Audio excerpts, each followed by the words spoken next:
ዘመናዊ ቀልጣፋና ምቹ አገልግሎቱን በተሻለ ቅርበት ለውድ ደንበኞቹ ማቅረቡን በመቀጠል የሞባይል ባንኪንግ አገልግሎት ተጠቃሚ እንድትሆኑ በአክብሮት ይጋብዛል።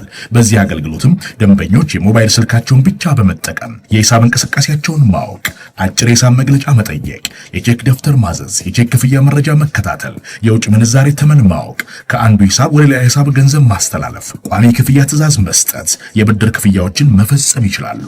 በዚህ አጋጣሚም የብርሃን ካርዶን በመጠቀም በሽያጭ ማዕከል ማሽን ፖስ ለግብይቶ ክፍያውን መፈጸም እንደሚችሉ ብርሃን ሲያበስራችሁ በታላቅ ደስታ ነው። በጊዜና በቦታ ያልተገደበ ምቾትና ዘመናዊነትን ያነገበ አገልግሎት ተጠቃሚ ስናደርገው ደስ ይለናል። ብርሃን ባንክ፣ እንደ ስማችን ብርሃን ነው ስራችን። ተመልሰናል አድማጮቻችን። አራዳ ኤፍ ኤም 95.1 ላይ ትገኛላችሁ። ፕሮግራም ፉትቦል ካፌ ነው። የአርሰናልን ጉዳይ እንመልከት። የአርቴታ ቡድን እንዴት ነው ሊገለጽ ይችላል የሚለውን ጉዳይ እንመልከት።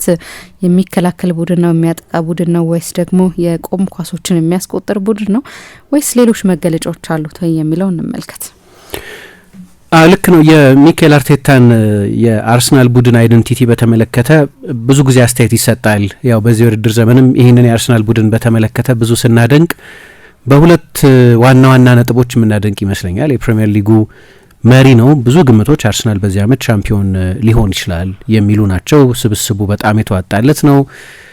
ባለፉት ጥቂት ዓመታት አብሮ የቆየ በተቀራራቢ እድሜ ላይ ያሉ ተጫዋቾች አብረው የጎለበቱበት አሰልጣኙም በዚሁ ስራ ውስጥ የበለጠ እየተሻሻለ የመጣበትና አሁን በዚህ ሰዓት በዓለም ላይ ካሉ ኤሊት አሰልጣኞች መካከል እንዳንዱ የሚቆጠርበት የማቹሪቲ ደረጃ ላይ የደረሰ ቡድን ስለሆነ ይሄኛው አርሰናል ትልልቅ ዋንጫዎችን የሚያሸንፍበት አመት ሊሆን ይችላል። አንድ ትልቅ ዋንጫ ቢያንስ ፕሪሚየር ሊግ ወይ ቻምፒየንስ ሊግ እንዲህ አይነት ዋንጫ የሚያሸንፍበት አመት ሊሆን ይችላል የሚል ግምት አለ። ግን ስለ ቡድኑ ብዙ አድናቆት ሲሰጥ ሁለት ዋና ዋና ጥንካሬዎች አሉት እና የዛ ቡድን ገጽታዎች ዋና መታወቂያዎች ምናልባት ከአመታትም በኋላ ይህንን የአርቴታን አርሰናል ስናስታውስ የምናስታውስባቸው ብርታቶች ተብለው ሊጠቀሱ የሚችሉ ይመስሉኛል። አንደኛው የመከላከል ጥንካሬው ነው። በቀደም ሰንደርላንድ 2 ጎሎች አስቆጥሯል፣ ከ2 ኢላማቸውን የጠበቁ የጎል ሙከራዎች። ግን ከዚያ ጨዋታ በስተቀር የአርሰናል መከላከል በአብዛኛው እንከን አልባ የነበረ ነው። እንግዲህ በቀደም በሰንደርላንድ ጨዋታ በስቴዲየም ኦፍ ላይት አቻ እስኪለያይ ድረስ 10 ተከታታይ ጨዋታዎችን በሁሉም ውድድሮች አሸንፏል። 11ኛ ሊያደርገው ጥቂት ደቂቃዎች ብቻ ነበር የቀሩት። ነገር ግን ለወትሮ አርሰናል እና የአርሰናል የመከላከል የማይታይ ድክመት ነው ለብራያን ብሮቤ ጎል መቆጠር ምክንያት የነበረው። እንደዚያም ሆኖ በ11 የፕሪሚየር ሊግ ጨዋታዎች 5 ጎሎች ተቆጥረውበታል። 0.46 ገደማ ማለት ነው። በዚሁ ሬት እስከ 38ኛው ሳምንት ድረስ የሚጓዝ ከሆነ አርሰናል 17 ጎሎች ብቻ ይቆጠሩበታል ማለት ነው። ይሄንኑ ፎርም ይዞ የሚቀጥል ከሆነ በጣም ከባድ ይመስለኛል ሰስቴን ለማድረግ። ነገር ግን ባለፉት 2 የውድድር ዘመናትም አርሰናል የፕሪሚየር ሊግ ምርጡ ቡድን ስለሆነ በድጋሚ ከ25 ጎል በታች እንደዚህ ተቆጥሮበት የውድድር ዘመኑን ቢያጠናቅቅ ብዙ የሚያስገርመኝ አይደለም። እንዲህ አይነት በጣም ጠንካራ ሶሊድ የሆነ ሪከርድ ስላለው ከዚህ በፊት በፕሪሚየር ሊግ ታሪክ 2 ቡድኖች ብቻ ናቸው ከ20 ጎል በታች ተቆጥሮባቸው የውድድር ዘመኑን ያጠናቀቁት። 1998-99 የውድድር ዘመን ላይ 17 ጎሎች ብቻ የተቆጠሩበት የአርሰን ቬንገር አርሰናል እና በ2004-05 የውድድር ዘመን ደግሞ የጆዜ ሞሪኞ ቼልሲ 15 ጎል ብቻ የተቆጠረበት የውድድር ዘመን። እነዚህ 2 ቡድኖች ብቻ ናቸው በፕሪሚየር ሊግ ባለፉት 30 ሲደመር ዓመታት ከ20 ጎል በታች የተቆጠረባቸው። ይሄኛው ቡድን 3ኛው ቡድን ለመሆን እድል አለው። ከዚህ በኋላ እንግዲህ 15 ጎሎች ቢቆጠሩበት ከ20 ና ከዛ በታች ይሆናል ማለት ነው። ግን ሁልጊዜም ስለዚህ ቡድን አይደንቲቲ ስንናገር ከዚህ ከመከላከል ብርታቱ ባሻገር የቆመ ኳስ ቡድን፣ በቆመ ኳሶች ብዙ ጎሎች የሚያስቆጠር ቡድን፣ የዚህ ውድድር ዘመን በቆሙ ኳሶች ላይ ያለው ጥንካሬ ደግሞ ባለፉት ዓመታት ከነበረውም የበለጠ ዋና መሳሪያው ሆኗል። በፊትም የሚሰጥ አስተያየት ነው። ባለፉት 2 ሲዝኖች በተለይ ለምሳሌ በዚህኛው የውድድር ዘመን ከአርሰናል በላይ ብዙ ጎሎች በቆመ ኳስ ያስቆጠረ ቡድን የለም ብቻ ሳይሆን 43% የሚሆኑት የአርሰናል የጎል እድሎች የሚፈጠሩት በቆመ ኳሶች ነው። ሁለት ዋና ዋና መገለጫዎች አይደንቲቲዎች ያሉት ይመስለኛል የአርቴታን ቡድን በተመለከተ ስናስብ። ሰው የተለያየ አስተያየት ይኖረዋል እነዚህ ነጥቦች በተመለከተ። አሁን ለእኔ ትልቁ ጥያቄ የአርሰናል ደጋፊዎች ይህንን አይደንቲቲ እንዴት ያዩታል? የባላጋራ ቡድን ደጋፊዎችስ አርሰናልን ሲያዩ የሚያዩበት መነጽር ምንድን ነው የሚል ነው። የአርሰናል ደጋፊዎች በቆሙ ኳሶች ጎል ማስቆጠራቸው እንቅልፍ የሚነሳቸው አይመስለኝም። እንዲያውም በስቴዲየሞች ውስጥ አርሰናል በቆመ ኳስ ባስቆጠረ ቁጥር ኦሌ ኦሌ ኦሌ ሴት ፒስ አጌን እንደገና በቆመ ኳስ ጎል አስቆጠርን እያሉ ሰለብሬት የሚያደርጉት አይነት ደጋፊዎቹ የሚወዱት አይነት አይደንቲቲ ነው። እኔ ኤክስፓንሲቭ የሆነ እግር ኳስ ቢጫወት ቡድኑ አስደናቂ የማጥቃት እግር ኳስ ተጫውቶ ጨዋታዎችን ቢያሸንፍ እንዲህ አይነት እግር ኳስ የሚጠላ ደጋፊ ያለ አይመስለኝም። ግን ቡድኖቹ ደጋፊዎቹ ይህንን የሚኬል አርቴታን ቡድን አይደንቲቲ የሚጠሉት አይመስለኝም። ጨዋታ እያሸነፉ ነው፣ ፕሪሚየር ሊጉን የመሩ ነው፣ ድራይቪንግ ሲት ላይ ነው ያሉት። ግን የአይደንቲቲ ጉዳይ ሁልጊዜ በጣም አከራካሪ ነው። እንደዚህ በጣም ሲምፕሊስቲክ በሆነ መንገድ መብራራት የሚችል አይመስለኝም። እኔ አርሰናል በታሪኩ የድሮውን የሄርበርት ቻፕማንን ቡድን አላየንም። በሁለቱ የዓለም ጦርነቶች መካከል የነበረ ቡድን ነው፣ ግን በጣም ትልቅ ታክቲካዊም ሌሎችም ኢምፕሪንቶች የነበሩት ነው። እንግዲህ 1920ዎቹ መጨረሻ 1930ዎቹ መጀመሪያ ላይ የነበረ ቡድን ስለነበር በጣም በድሮ በደንብ በማይታዩ ቀረጻዎች ካልሆነ በስተቀር ለዚህ ዘመን ፐርፐዝ ፊት የሚያደርግ ቡድን አይደለም። ግን የራሱ የሚታወቅበት የጨዋታ አይደንቲቲ ነበረው።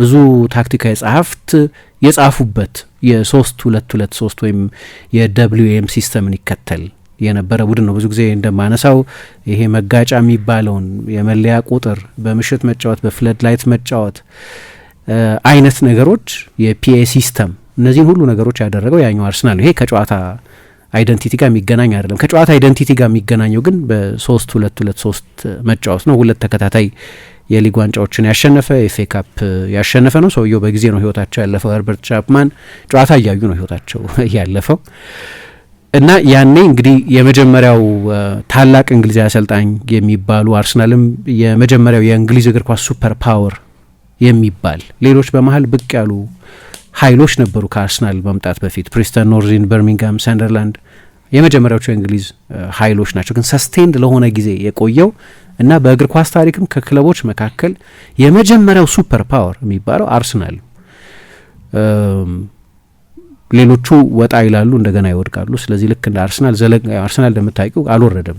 አንዴ በከፍተኛው ዲቪዚዮን ብቸኛው ነው ይህንን ያደረገ፣ ብቸኛው መወዳደር ከጀመረ በኋላ ግን እንዳነሳሁት በሚታወቅባቸው አንዳንድ መገለጫዎች ነበሩ። ለምሳሌ ለንደን ያኔ ልክ ከነ ማንቸስተርና ሊቨርፑል ጋር የምትፎካከር እንጂ ብቸኛው የፓወር ሴንተር አልነበረችም። ግን እንደው እንደ አንድ ሲምቦሊክ ማበራሪያ ተደርገው ይታያል። የለንደን ዋናዋ ፓወር ሆና የመውጣት ምልክት ሳይቀር ተደርጎ የሚገለጽ ቡድን የነበረው። ግን በታክቲካዊ አነጋገር ያ ቡድን የበለጠ በ3-2-2-3 ሲስተሙ የሚታወቅ ነው። አንደኛው ታላቅ ቡድን እርሱ ነው።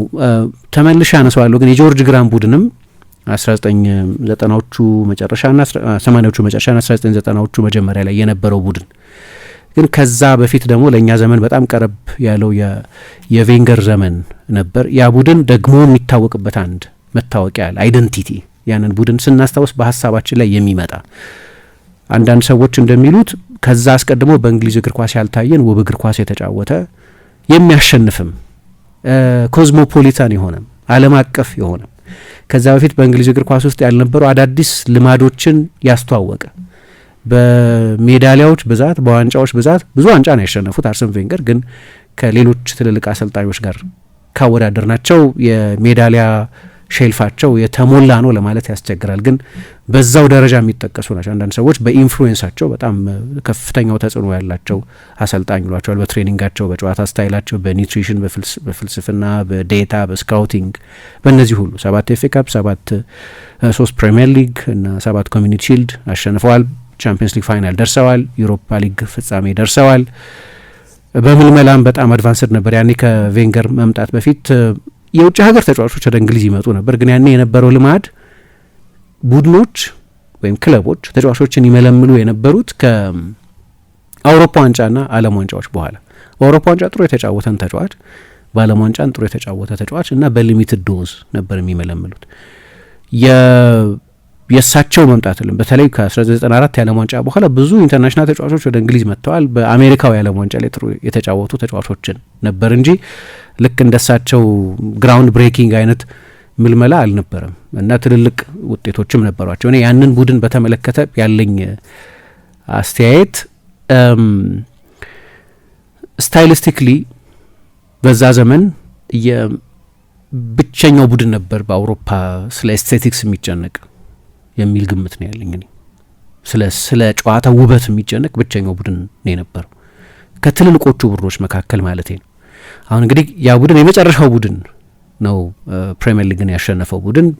ቅርብ ጊዜያት ሲቲ ስለሆነ ዶሚኔት ያደረገው ብዙ ትልልቅ ቡድኖች አሁን አመታትን እያስቆጠሩ ነው ዋንጫ ከወሰዱ። ቼልሲን የሚያክል ፓወር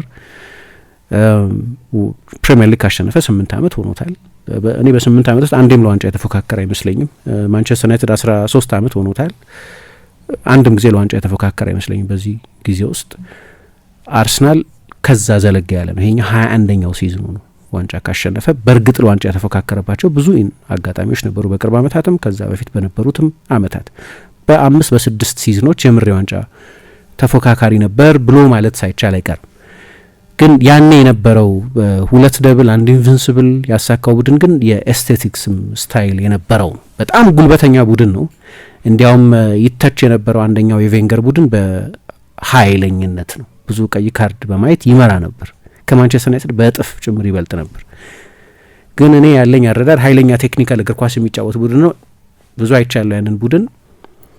የሆነን ቡድን በአካል ቡሊ ያደርጋለሁ ብሎ የሚገባ ቡድን አልነበረም። የሆነን ቡድን ኳስ መጫወት የሚችሉ ተጫዋቾች ናቸው በሙሉ። በጣም የላቀ ቴክኒካዊ ችሎታ፣ ግዙፎች ናቸው፣ ፊዚካል ሞንስተርስ ናቸው። ግን በቴክኒክ በጣም የላቁ ተጫዋቾች። የምናወራው ስለ ዴኒስ ቤርካምፕ፣ ስለ ማርክ ኦቨርማርስ፣ ስለ ሮቤር ፒሬስ፣ ስለ ቲየሪ ኦንሪ፣ ስለ ፍሬዲ ዩምበርግ፣ ስለ እንደዚህ አይነት ተጫዋቾች ነው። ስለዚህ እንደ ፊዚካል ስፔሲሜን ፊዚካል ተጫዋቾች ናቸው።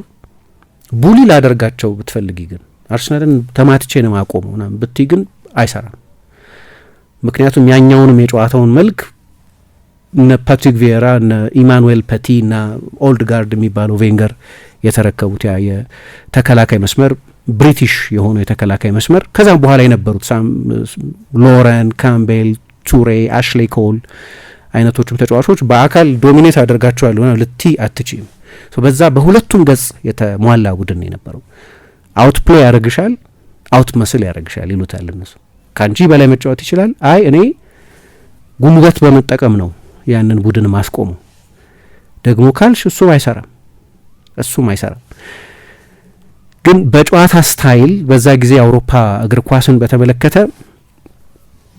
ፍሉይዲቲ የነበረው ነው።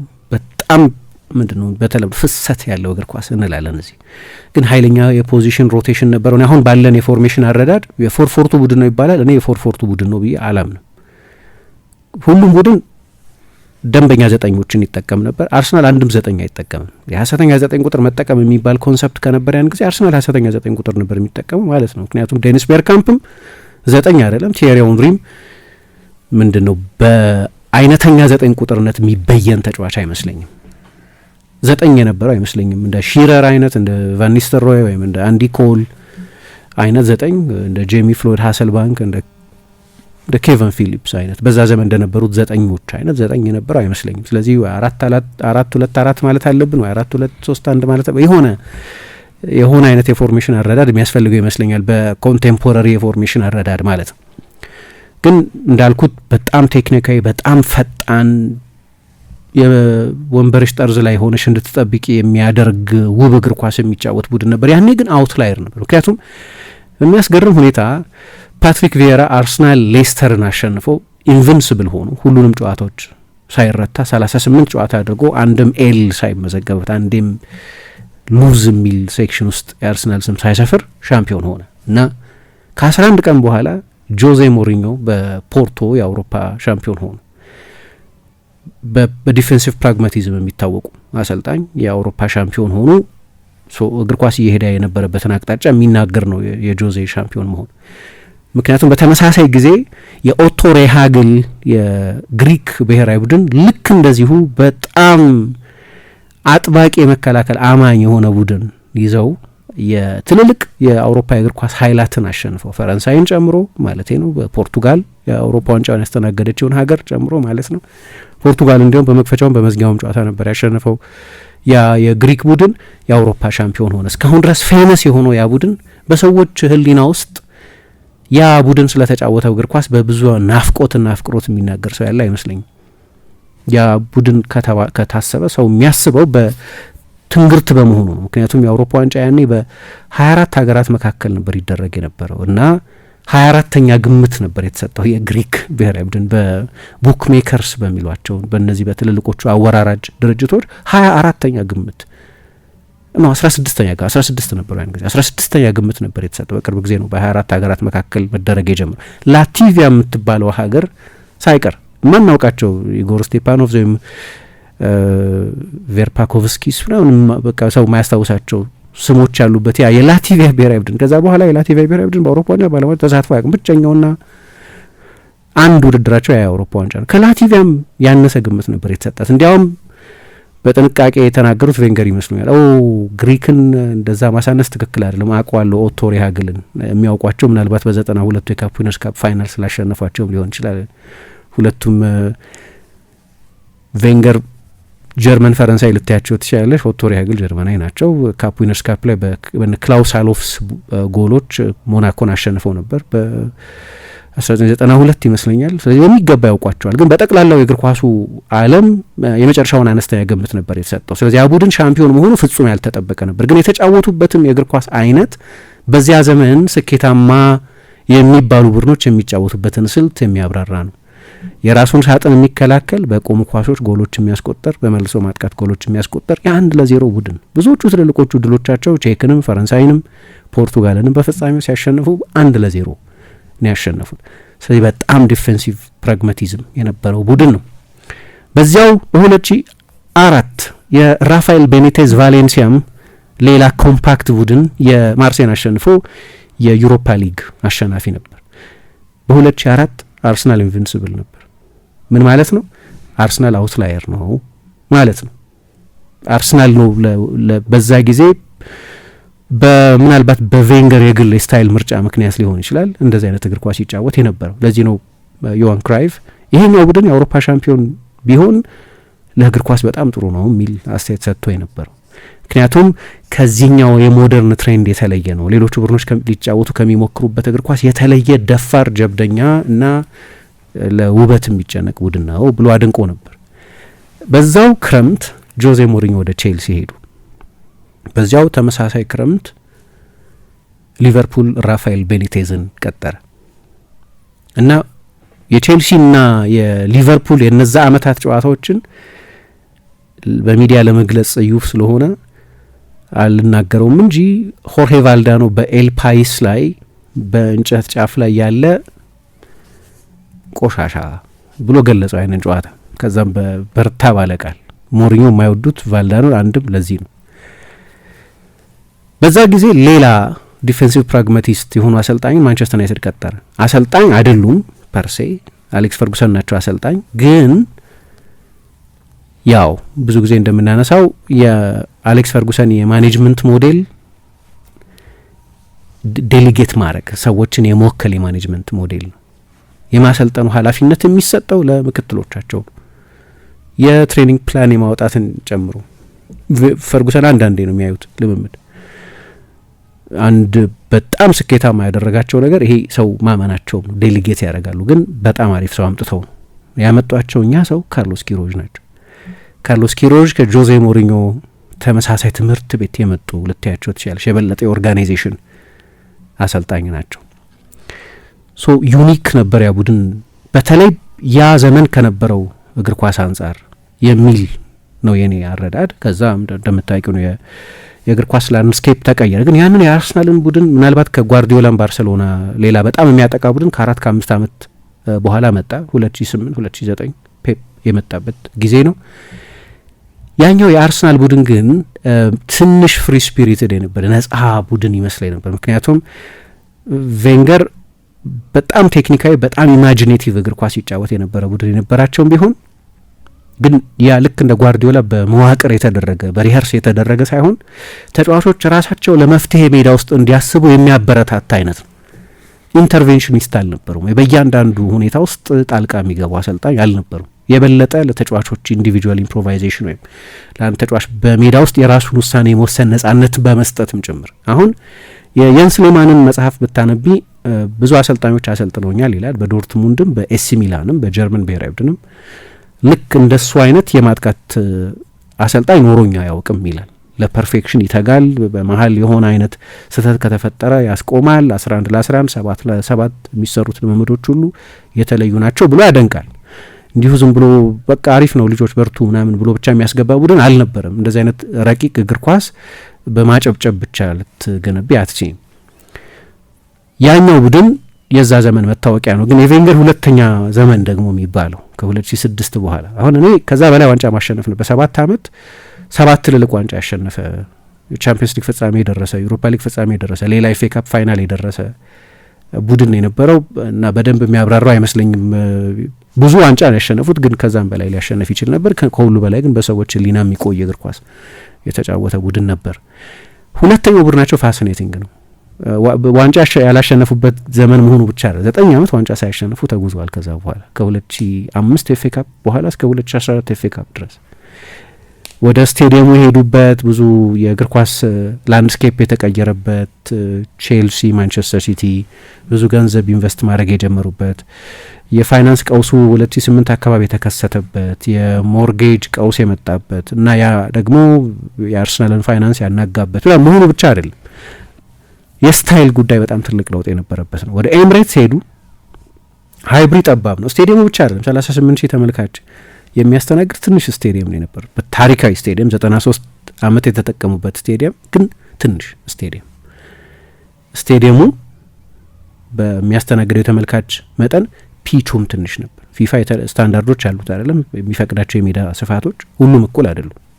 አንዳንዱ ሰፋ ይላል። ለምሳሌ ባርሰሎና ስቴዲየም በጣም ሰፊ ነበር። ካምፕ ነው በካምፕ ናው መጠን ነው ኤምሬትስን የገነቡት። ምክንያቱም ያኔ የአርሰናል ተጫዋቾች እኛ ጥሩ የምንጫወተው ኦልትራፎርድ ላይ ስንሄድ፣ ቤርናቤው ላይ ስንሄድ፣ ሳንሲሮ ላይ ስንሄድ ነው ይሉ ነበር። ሰፋፊ ሜዳዎች ስለሆኑ ቴክኒካል እግር ኳስ ነው፣ የበለጠ ሜዳውን ለማስፋት እድል ይኖረናል።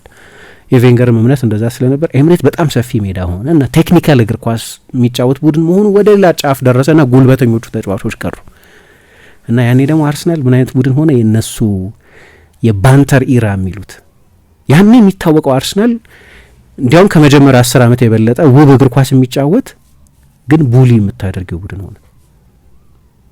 የመጀመሪያው ኖ ዌይ ቪየራን ቡሊ ማድረግ አትችልም ጭራሽ፣ ወይ ሌሎቹን ተጫዋቾች ወይም ዝም ብለሽ በአካል እወጣቸዋለሁ ምናምን የምታያቸው አይነት ተጫዋቾች አልነበሩ። ይሄኛው ቡድን ግን ደቃቅ ቴክኒካዊ ቴክኒሽያኖች 4 5 10 ቁጥሮች በአንድ ጨዋታ የሚጠቀም ግን በዛ ዘመን የነበረው የአርሰናል ኢሜጅ ኤድዋርዶ እግሩ ይሰበራል፣ በወሳንሳ ከሜዳ ይወጣል። አቡ ዲያቢ እግሩ ይሰበራል፣ ልክ እንደዚሁ 2 ቦታ።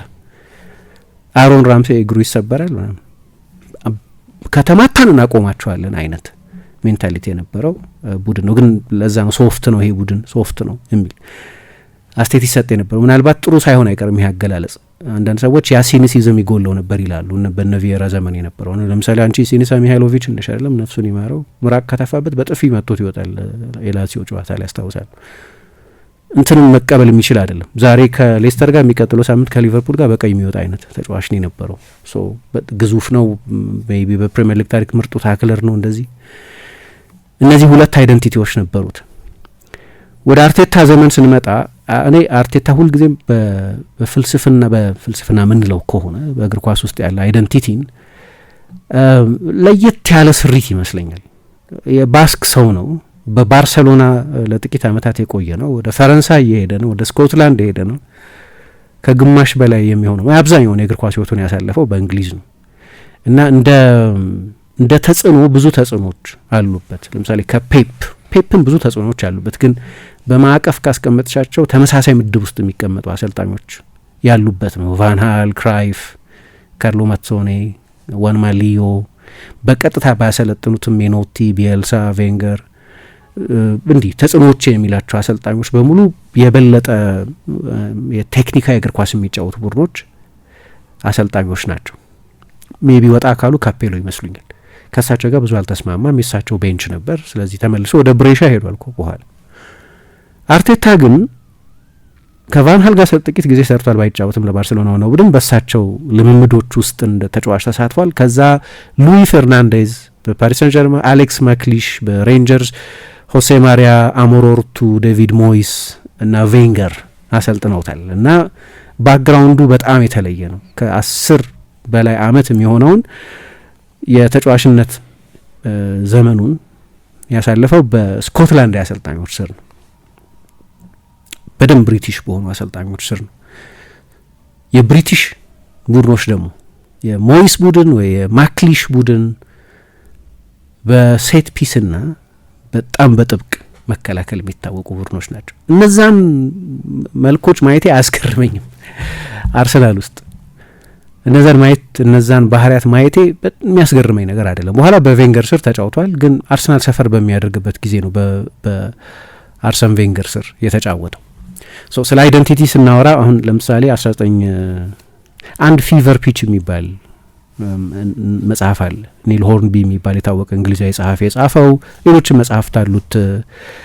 ይሄ እንግሊዛዊ ጸሐፊ ሙዚቃን፣ ስፖርትን በጽሁፎች ውስጥ በመጽሐፍት ውስጥ የሚያካትት እንደውም ዋና ዋናዎቹ ፕሮታጎኒስቶች መሪ ገጸ ባህሪያት ከነዚህ ህይወት ዘርፎች የተቀዱ ናቸው ሊባል ይችላል። አባውተ ቦይ፣ ሃይ ፊዴሊቲ የሚሉ መጽሐፍትም ያሉት ነው እና ከነዚህ መጽሐፍት መካከል አንደኛው ፊቨር ፒች የሚባለው መጽሐፍ ላይ ምን ይላል?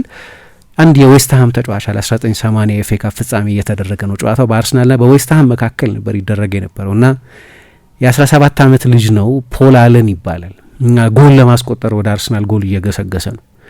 ከዛ አንድ ግዙፍ የአርሰናል ተከላካይ ዊሊ ያንግ የሚባል ተንደረደረና በጭካኔ መታው እና የምታምርን ወፍ እንደ መግደል ነው ብሎ ጻፈ። አርሰናል እንደዛ አይነት መልክ ነው የነበረው። በጣም ጨካኝ ፊዚካል ቡድን ተደርጎ ነው በ1980ዎቹ 1990ዎቹ በተለይ በግራም ዘመን ይታይ የነበረው። እንዲያውም ይሄንን ፋውል ተከትሎ በጣም ጨካኝ ስለሆነ እኔ እንደ አሮል ሹማኸር እና 1982 የአውሮፓ ዋንጫ ነው በጀርመንና በምዕራብ ጀርመንና በፈረንሳይ መካከል ሲደረግ አንድ ኃይለኛ ፋውል ነበር። ሹማኸር የሚባል ተጫዋች የፈረንሳይን ተጫዋች የመታበት በእግር ኳስ የመጨረሻው ዘግናኙ ፋውል ይባላል። ብዙ ጊዜ እንደዛ የከፋ እንደሆነ አላውቅም፣ ግን የህግ ለውጥ ያስከተለ ጥፋት ነበር የፈጸመው። እንዲህ አይነት ጥፋት ፕሮፌሽናል ጥፋትም ቢሆን ቴክኒካል ፋውል የሚባልም ቢሆን በቀይ የሚያስወጣ መሆን አለበት የሚል አዲስ የህግ ድንጋጌ እንዲኖር ያደረገ አይደንቲቲ የነበረውን አይወደድም ነበር አርሰናል ያን ጊዜ። አይ ቲንክ አርሰናል አሁንም አይወደድም በተጋጣሚ ቡድን ደጋፊዎች። አርቴታ የሚወደድ አሰልጣኝ አይመስለኝም በተጋጣሚ ቡድን አሰልጣኝ። አርሰናል ደጋፊዎች ይወደዳል ከነ ማጉረምረማቸው። ውጤት ሲጠፋ ያው እንደዛ ነው። የትልቅ ቡድን አሰልጣኝ ስትሆኚ በየጨዋታ ውጤት ነው ብይን የሚሰጠው። በጠቅላላው ግን አርሰናልን ያመጣበትን ርቀት ስለሚያውቅ የአርሰናል ደጋፊ በአብዛኛው ሰፖርት ያለው ይመስለኛል። እሱን ሪሰርች ማድረግ ያስፈልግ ይሆናል፣ ግን እንዲሁ ከጥቅል ትዝብት እንደዛ አይነት ድጋፍ በአርሰናል ደጋፊዎች በኩል ያለው ይመስለኛል። አይወደድም። እኔ ደግሞ አለመወደድ በጣም ጥሩ ነገር ነው የምለው። የሁሉም ሰው ሁለተኛ ቡድን መሆን ጥሩ አይመስለኝም። አሁን የሆነ የምትደግፊ ቡድን ያለ ሁለተኛ ቡድን የአርሰናል ነው ካልሽ አርሰናል በቃ ሲሪየስ ዋንጫ ቡድን ተፎካካሪ አይደለም ማለት ነው። በቃ ያሰጋውም ያንቺን ቡድን ማለት ነው። የምትጠዩ ከሆነ ያንን አሰልጣኝ የባላጋራ ቡድን አሰልጣኝ ሆነ ኢሪቴት ያደርጋል ሰዎችን አርቴታ ኤንድ ሂ ዳዝንት ጊቭ አ ኬር። እንደዛ አይነት መልክ ነው ያለው። ምክንያቱም ቡሊ የሚያደርግ ቡድን ነው አሁን ይሄኛው ቡድን። በሙሉ ቁመታቸው ከሜትር ከ84 በላይ የሆኑ ተጫዋቾች የተሰባሰቡበት፣ አንዳንድ ጊዜም በረኛው አጭሩ ሰው የሚመስልበት፣ በረኛው አጭሩ ሰው ይመስላል። ራያ ሜዳ ውስጥ ያሉትን መለሎች ስታይ፣ ፊዚካል ተጫዋቾች ስታይ፣ አጠርም ይበሉ ግን ፊዚካል ተጫዋቾች ስታይ አጭሩ ራያ ነው የሚመስለው። ኖርማሊ በረኛው ከሁሉም ይረዝማል አይደለም፣ ግን አጭሩ እሱ ነው የሚመስለው። ሳይሆንም አይቀርም በብዙ አጋጣሚዎች ከአርሰናል ረጃጅም ተጫዋቾች መካከል እሱ እንዳልሆነ እርግጠኛ ነኝ። ያ የ1990ዎቹ ቡድንም አይወደድም ነበር ፊዚካል ቡድን ስለነበር። የ1-0 ቡድን ነው የ1994ቱን ካፕ ዊነርስ ካፕ አሸንፏል። ያን ጊዜ ያቺ መዝሙር ተጀመረች የሚባለው 1-0 to the Arsenal የምትለው መዝሙር ዘንድሮም ብዙ ጊዜ ስትዘመር ትሰማለች። በቬንገር ጊዜ አትዘምሪውም 1-0 to the Arsenal። አርሰናል 1-0 አያሸንፍም ማለት ባይቻልም ግን መገለጫው አልነበረም። አይደንቲቲው 1-0 ማሸነፍ አልነበረም። ሜቢ የበለጠ የ3-2 ካሸነፈ 3-2 የሚያሸንፍ ብዙ የሚያስቆጥር ልክ እንደ ግራም ወይም እንደ አርቴታ ቡድን በተለይ በሁለተኛው የቬንገር አሰልጣኝነት ዘመን ዲሲፕሊን ስላልሆነ በቂ ምንድነው እነሱ ታፍነስ ስለሌለው በቂ የመከላከል ቡድን ስላልሆነ የ1-0 ቡድን አልነበረም። 1-0 የሚያሸንፋቸው ጨዋታዎች ነበሩት እንጂ 1-0 የሚያብራራው ቡድን አልነበረም። ያ ቡድን ግን በተለይ 91 ላይ ሊጉን ካሸነፉ በኋላ የበለጠ የካፕ ቡድን ሆኖ ነበር። ሊግ ካፕ፣ ካፕ ዊነርስ ካፕ፣ ኤፍኤ ካፕ እንጂ በሊግ ሲሪየስ የዋንጫ ተፎካካሪ መሆኑ አብቅቶ ነበር። መጀመሪያ ሊድስ፣ ኖርዊች፣ ማንቸስተር ዩናይትድ እያሉ ሌሎች አዳዲስ ተፎካካሪዎች የመጡበት ዘመን ነበር። በኋላ ማንቸስተር ዩናይትድ ፕሪሚየር ሊጉን ዶሚኔት ያደረገው ቬንገር እስኪመጡ ድረስ ብላክበርን ብቻ ነው በመሀል ጣልቃ ገብቶ የነበረው። አንድ ጨዋታ ላይ ነው መዝሙሩ የተዘመረው። ፓሪስ ሳን ጀርማን 1-0 ሲመሩ ከዛ በፊት ብዙ ጨዋታዎችን 1-0 እያሸነፉ ስለመጡ 1-0 to the Arsenal again እያሉ መዘመር ጀመሩ። ግን ፔዤ 1-1 ያደረገው ጨዋታውን ግን በሃይብሪ በመልሱ ጨዋታ ለፍጻሜ ለማለፍ በተደረገው ጨዋታ አርሰናል 1-0 አሸነፈ እና ያ ቡድን ነበር ይታወቅ የነበረው። ከኋላ ዴቪድ ሲመን አላቸው። መጀመሪያ ጆን ሉኪች የሚባል ግብ ጠባቂ ነበራቸው። ዴቪድ ሲመን ፊት ደግሞ ቶኒ አዳምስ ሚስተር አርሰናል፣ ማርቲን ኬዮን በኋላ ነው እሱ ብዙ መጫወት የጀመረው። ግን ስቲቭ ቡልድ ሁለቱ ፉልባኮች ደግሞ ነበሩ በቀኝና በግራ በኩል እና ሊዲክሰን ማለት ነው። እንዲህ አይነት ቡድን ነበር እና ያኛው የነበረው የአርሰናል ቡድን እንዲህ አይነት አይደንቲቲ ያለው ጎል ማታስቆጠሪበት ከዛ በሆነ ተጫዋች ምታት በአንድሬስ ሊምፓር ወይ በፖል ሜርሰን ወይ በኢያን ራይት ቀደም ባሉት አመታት ደግሞ በዴቪድ ሮካስል አይነት ተጫዋቾች ድንገት ጎል የሚያስቆጥር በቆመ ኳስ ጎል የሚያስቆጥር ግን በአውሮፓ ሁሉ የሚቀናበት የተከላካይ መስመር የነበረው ይባላል። ኦርድጋርድ የሚባለው አሁን በዛ ጊዜ ቢሊ ኮስታ ኩርታ፣ ፓውሎ ማልዲኒ፣ ጋሊ እና ፍራንኮ ባሬሲ የነበሩበት ኤሲ ሚላን ብቻ ነው ከዛ አርሰናል የበለጠ ጠጣር ይባል ነበር። ያንን አርሰናል የሚያብራራው አይደንቲፊኬሽን ይሄኛው አይደንቲፊኬሽን ነው። 1-0 አርሰናል እና አሰልቺው አርሰናል ደጋፊዎች ናቸው አሰልቺው የሚሉት የአርሰናል ደጋፊዎች ናቸው 1-0 የሚያሸንፈው ቡድናችን እያሉ የሚዘምሩት። ደጋፊ ያንን አይደንቲቲ ኢምብሬስ እስካደረገው ድረስ ችግር የለውም። አሁንም የአርሰናል ቡድን ልክ እንደዚህ ሆነ። እንደዛ አይነት ቡድን አይደለም። በብዙ የማጥቃት ስታቶች የምትወስጂ ከፊት ከሚመሩት ቡድኖች መካከል አንደኛው ነው። በፕሪሚየር ሊግ ሁለተኛው ሶስተኛው ብዙ ጎል የሚያስቆጥረው ቡድን አሁንም ቢሆን በእኛ ዘመን በ2023-24 የውድድር ዘመን 91 ጎል አስቆጥሯል። ከኢንቪንሲብል ቡድን በላይ ጎል አስቆጥሯል። ባለፈው አመት ነው በጎል ጥቂት የተጎዳው እንጂ ቡድኑ በ2022-23 የውድድር ዘመንም ከ80 በላይ ጎል አስቆጥሯል። ስለዚህ አርቴታ የሆነውን የትምህርቱን ክፍል በፔፕ ምክትልነት በቬንገር ለ5 አመት በመጫወት ወይ ለጥቂት ጊዜ ባርሴሎና ተጫዋች በመሆን ያገኘውን ትምህርት ዘንግቶታል ማለት አይደለም። የፖሴሽን ቡድን ነው አርሰናል። በፖሴሽን ስታቲስቲክስ ከመሪዎቹ መካከል 1 ወይ 2 ወይ 3 ብዙ ጊዜ በእነዚህ ሲዝኖች እዛ ስፍራ ላይ የሚቀመጥ እንጂ ልክ እንደ ጆርጅ ግራም አይነት በሩን የሚጠረቅም አይነት ቡድን ነው ማለት ግን አይደለም። እኔ ከመጨረሻው የቬንገር ቡድን በጣም የተለየ ነው ብዬ ማምነው የቬንገር ቡድን አሁን የአርቴታ ቡድን ላይ የምታዩ የመከላከል ረሃብ አልነበረውም ከኳስ ውጭ። ሌሎች ብዙ ምክንያቶች አሉ ዋንጫ ያልወሰዱባቸው ከጥሩ እግር ኳስ ከሚጫወት ቡድን እና ቻምፒየንስ ሊግ ከሚጫወት ቡድን በላይ ያልሆኑባቸው ሌሎች ከዚህም የበረቱ ምክንያቶች ከጨዋታ ስታይል በላይ የበረቱ ምክንያቶች ያሉ ይመስለኛል። ግን እግር ኳስ ያኔ ከኳስ ውጭ ላለ ነገር በጣም ከፍተኛ ግምት የሚሰጥበት ነው። በቀደም በርንሌን 2-0 ባሸነፈበት ጨዋታ መጨረሻ ምን አለ? አርሰናል የማዕዘን ምት አግኝቶ ነበር 2-0 እየመራ ነው። በርንሌይ ኢላማውን የጠበቀ ሙከራ ሳያደርግ ነው የወጣው። የማዕዘን ምት አገኘና አርሰናል ራይስ የማዕዘን ምቱን ወደ ሳጥን ላከው። የበርንሌይ ተጫዋቾች በዚህኛው አጋጣሚ ኳሱን ከራሳቸው ሳጥን ማጽዳት ቻሉ ነው መልሶ ማጥቃት አደረጉት።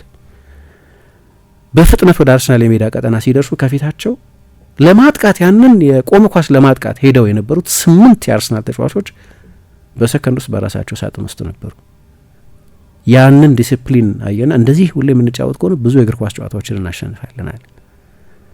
ይሄ አይነት ከኳስ ውጭ ያለ ትጋት እነዚያ የቬንገር ቡድኖች አልነበሯቸውም። አንዳንድ ጊዜም በምርጫ ምክንያት፣ በአሰልጣኙ ምርጫ ምክንያት፣ በአርሰን ቬንገር ምርጫ ምክንያት ብዙ መከላከላቸው አሰልጣኝ ናቸው እና ይሄንንም አድቬንቸር ወደዋለሁ እኔ አስቆጥርብኝ ካንተ በላይ አስቆጥራለሁ የሚለውን አሮጋንስም ወደዋለሁ። እንደዚህ ግን ይሄኛው የሚለየው አንደኛው ነገር እሱ ነው። ከዛ ደግሞ የማያከብረው የጨዋታ ክፍል የለም።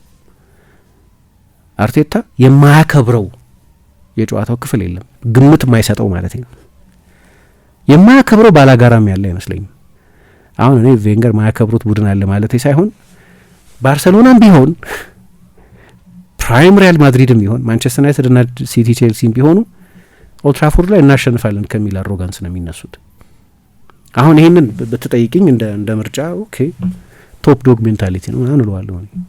ማንቸስተር ዩናይትድ ኦልትራፎርድ ላይ እርግጠኛ ነህ ወይም በባርሰሎናን ካምፕ ናው ላይ እንጃ። ግን የቬንገር አስተሳሰብ ግን እንደዛ ነው ነበር። ለዚህ ነው አንዳንዴ ትልልቅ ጨዋታዎች ላይ በተለይ እግር ኳስ በተለይ ከሞሪኞ ቤኒቴዝ በኋላም ከጓርዲዮላ መምጣት በኋላ ከኳስ ውጪ ላለው የጨዋታው ክፍል ከፍተኛ ግምት መሰጠት የጀመረበት ዘመን ስለነበር አርሰናል ታክቲካል ፍሎ ነበረበት። በዚህ ከኳስ ውጪ በደንብ ኮች አይደረግም። የቬንገር ሀሳብ ሁሉ ያንን ቡድን ዶሚኔት እናደርጋለን፣ ስለዚህ የራሴ ቡድን ማጥቃት ላይ ያተኩራለሁ አይነት ነው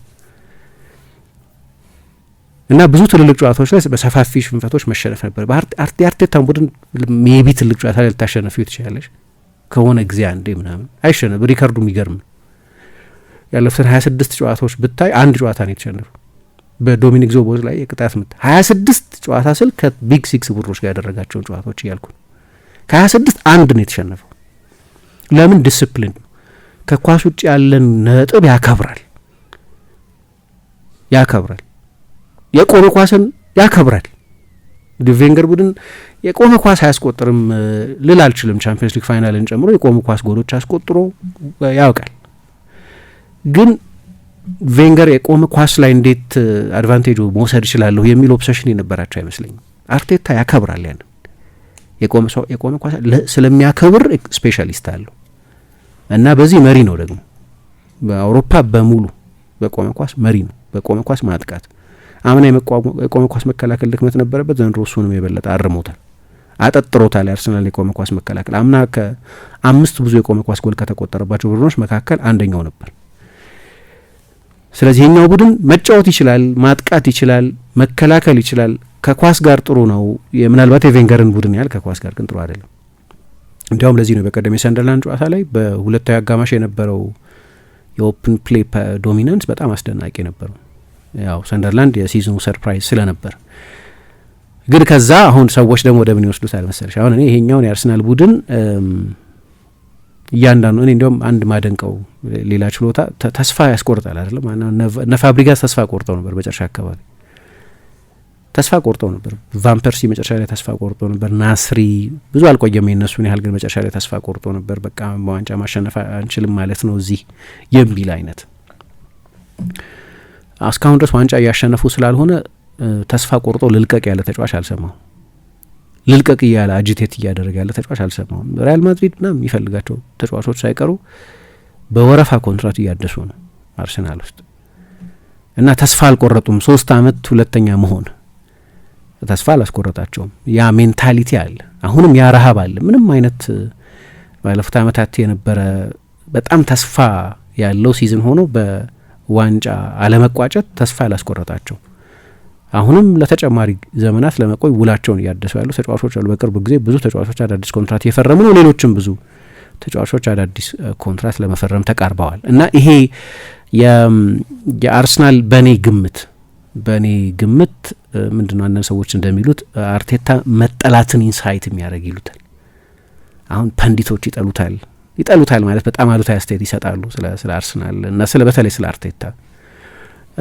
የተጋጣሚ ቡድን ደጋፊዎች ብዙ አሉታዊ አስተያየት ሲሰጡት ተሰሚያለሽ። ይህንን ኢንጆይ የሚያደርገው ይመስለኛል።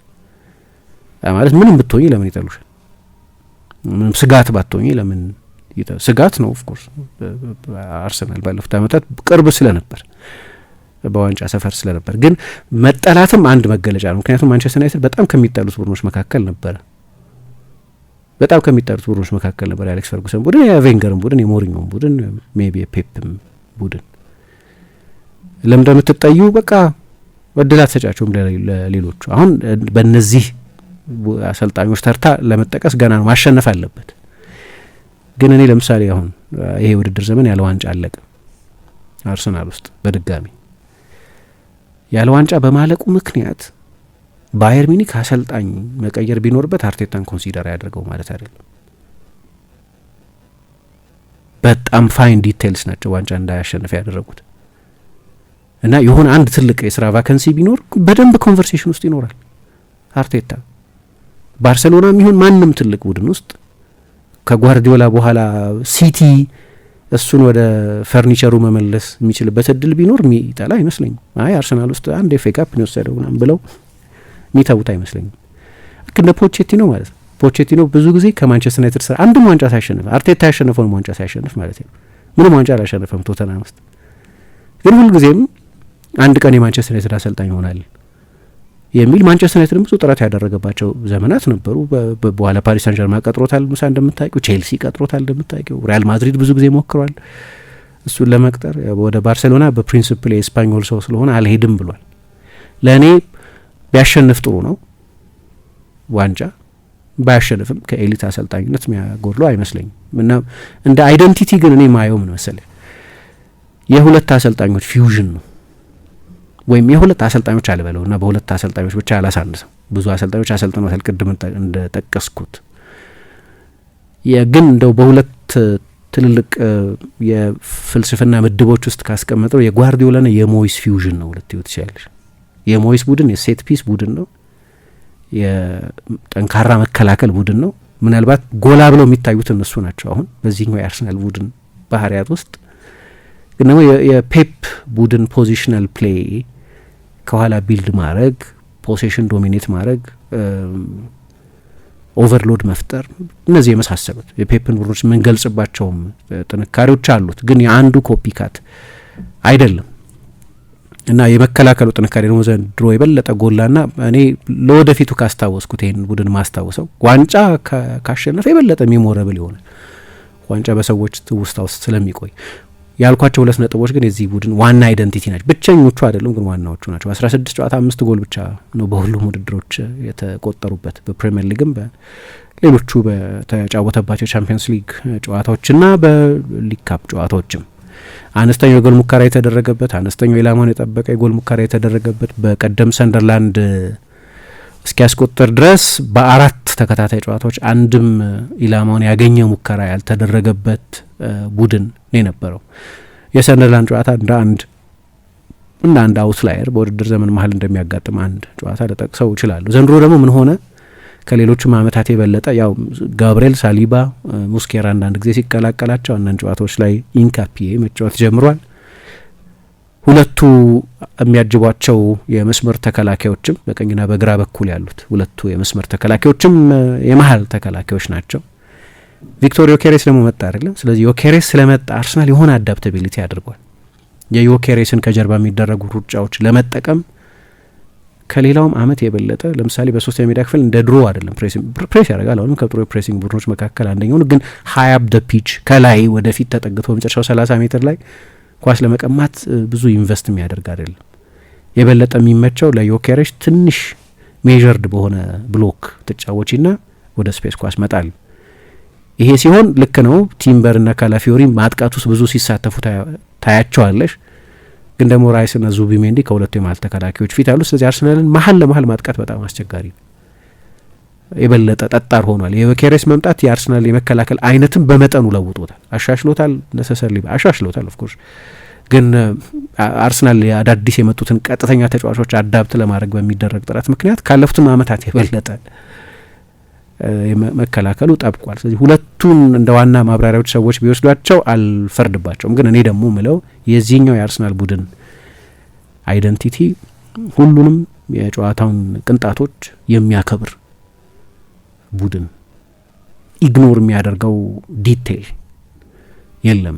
ለዚህኛው አልተዘጋጀም ምለው ነገር የለም። እንደዛ ነው ምለውኔ ምትዩ ካለ ምሳ አዋይ ይሄ ነው ብሎ ለመግለጽ በጣም ያስቸግራል አይደለ? በቃ ለጨዋታውን ለማሸነፍ የሚመቸውን መንገድ የሚመርጥ አሰልጣኝ ይመስለኛል። ያ ደግሞ ትክክል ነው። ያው አሁን በተለይ ስፔሻሊ በዚህ የውድድር አመት እንዲህ ነው የምጫወተው ብሎ በአንድ መንገድ ብቻ ነው የምጫወተው ማለት ያለበት አይመስለኝም አይደለም። ምክንያቱም ዋንጫ ማምጣት እንደ ግዴታ እየተቆጠረ ያለበት የውድድር አመት ላይ ነው የምንገኘው።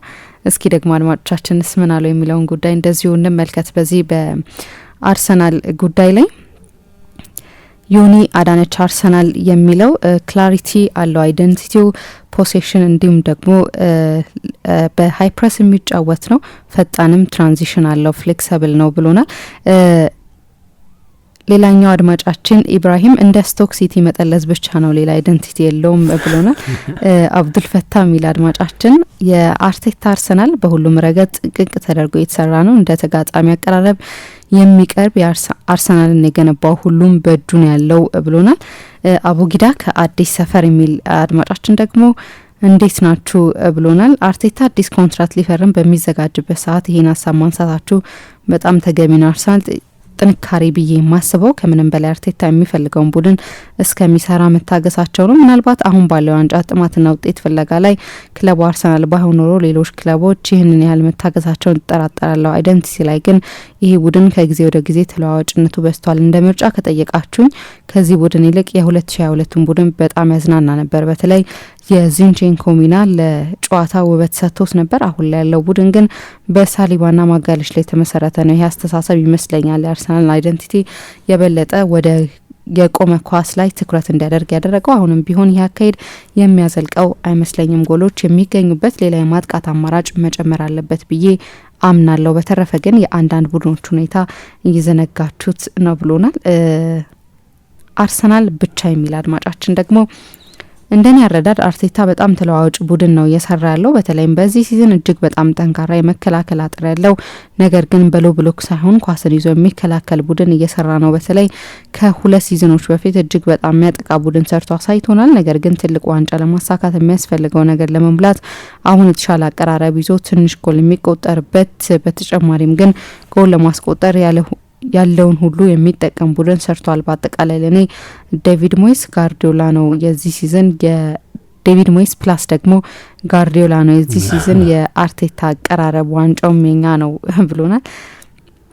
የአምላክ መባ የሚል አድማጫችን አርሰናል ያው እንደሚታወቀው የሚያጠቃ ቡድን ነው። ኦን አቨሬጅ ከተጋጣሚ ቡድን አንጻር ብዙ ኳስ ፖሰስ የሚያደርግ ነው። 100% ፋክቱ ይሄ ነው።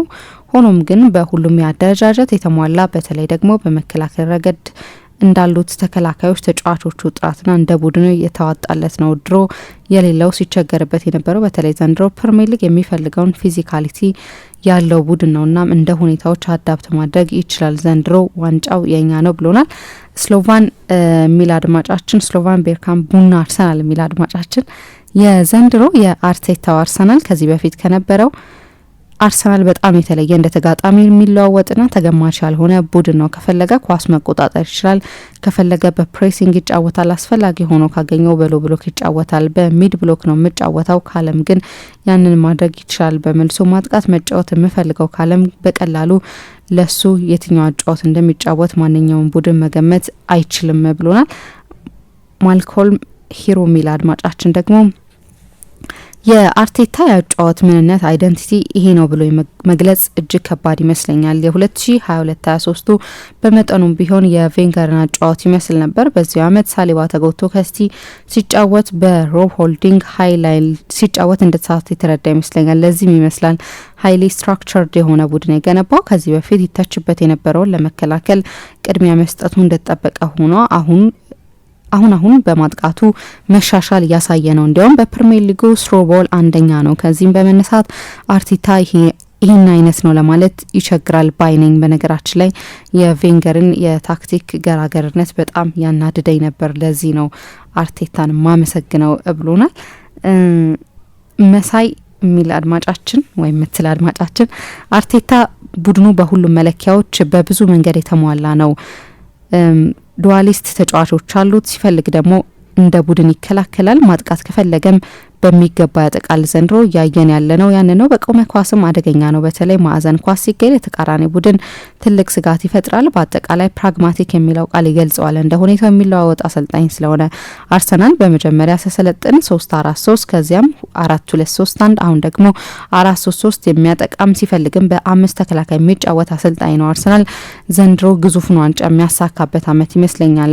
ቤሊንጋም ዘንድሮ በጉዳት እየተፈተነ መሆኑና የእንግሊዝ አዳዲስ አማካዮች አንደርሰን፣ አዳም ዋርተን እንዲሁም ኤብሬቼዜ በጥሩ ብቃት ላይ መሆናቸው ቦታውን የሚነቀንቀው ይመስለኛል ብሎናል። የመጨረሻ አስተያየት እንቀበል። አዚዝ አሰፋ የሚል አድማጫችን የአርቴታ ጨዋታ ለደጋፊ በጣም ደስ ይላል፣ ጎል ይቆጠርብናል የሚል ስጋት የለብንም። በማጥቃቱም ቢሆን አሁን ላይ ጥሩ ነው። ኳስ መቆጣጠር ብቻ ያዝናና ሜስቲ ጨዋታ አዝናንቶኝ አያውቅም፣ ያሰለቻል እንደውም እና እንደዚህ ነው ብሎናል። አብዱልአዚዝ ከስዊድን ነው አስተያየቱን የላከልን። እናመሰግናለን አድማጮቻችን አብራችሁን እየቆያችሁ ስለሆነ እንዲሁም ደግሞ ስለምታጋሩን ሀሳብና አስተያየቶቻችሁ እናመሰግናለን። በርካታ አስተያየቶች ናቸው የተላኩልን፣ ነገር ግን ያለን ሰዓት እዚህ ጋር እንድናቆም ያስገድደናል። ብርሃን ባንክ ዘመናዊ ቀልጣፋና ምቹ አገልግሎቱን በተሻለ ቅርበት ለውድ ደንበኞቹ ማቅረቡን በመቀጠል የሞባይል ባንኪንግ አገልግሎት ተጠቃሚ እንድትሆኑ በአክብሮት ይጋብዛል። በዚህ አገልግሎትም ደንበኞች የሞባይል ስልካቸውን ብቻ በመጠቀም የሂሳብ እንቅስቃሴያቸውን ማወቅ፣ አጭር የሂሳብ መግለጫ መጠየቅ፣ የቼክ ደብተር ማዘዝ፣ የቼክ ክፍያ መረጃ መከታተል፣ የውጭ ምንዛሬ ተመን ማወቅ፣ ከአንዱ ሂሳብ ወደ ሌላ ሂሳብ ገንዘብ ማስተላለፍ፣ ቋሚ ክፍያ ትዕዛዝ መስጠት፣ የብድር ክፍያዎችን መፈጸም ይችላሉ። በዚህ አጋጣሚም የብርሃን ካርዶን በመጠቀም በሽያጭ ማዕከል ማሽን ፖስ ለግብይቶ ክፍያውን መፈጸም እንደሚችሉ ብርሃን ሲያበስራችሁ በታላቅ ደስታ ነው። በጊዜና በቦታ ያልተገደበ ምቾትና ዘመናዊነትን ያነገበ አገልግሎት ተጠቃሚ ስናደርገው ደስ ይለናል። ብርሃን ባንክ እንደ ስማችን ብርሃን ነው ስራችን።